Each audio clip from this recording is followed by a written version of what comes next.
সঠিক কিনা যাচাই করি। ৯৭৫০০ ভাগ ১৮৬ এর ভাগফল ৫২৩ ভাগশেষ ২২২।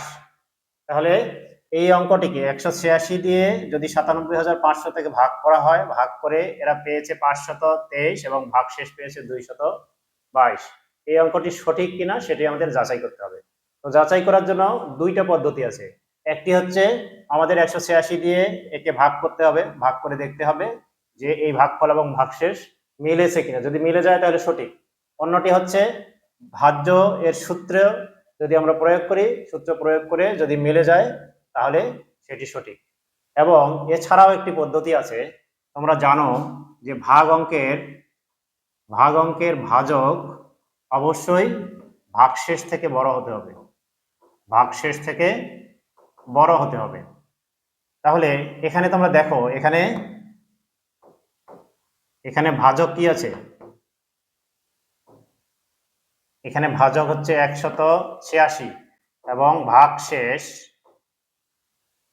ভাগশেষ হচ্ছে ২২২।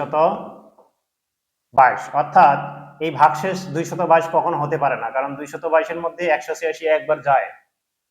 সুতরাং এই সূত্র অনুযায়ী আমরা লিখতে পারি, যেহেতু ভাগশেষ ভাজকের চেয়ে বড়,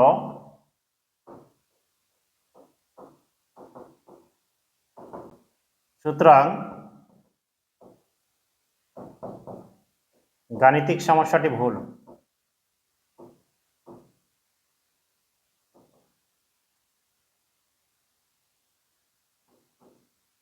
সঠিক নয়,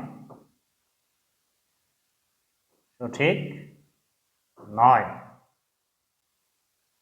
শিক্ষার্থীরা, আশা করি তোমরা বুঝতে পেরেছো। ধন্যবাদ।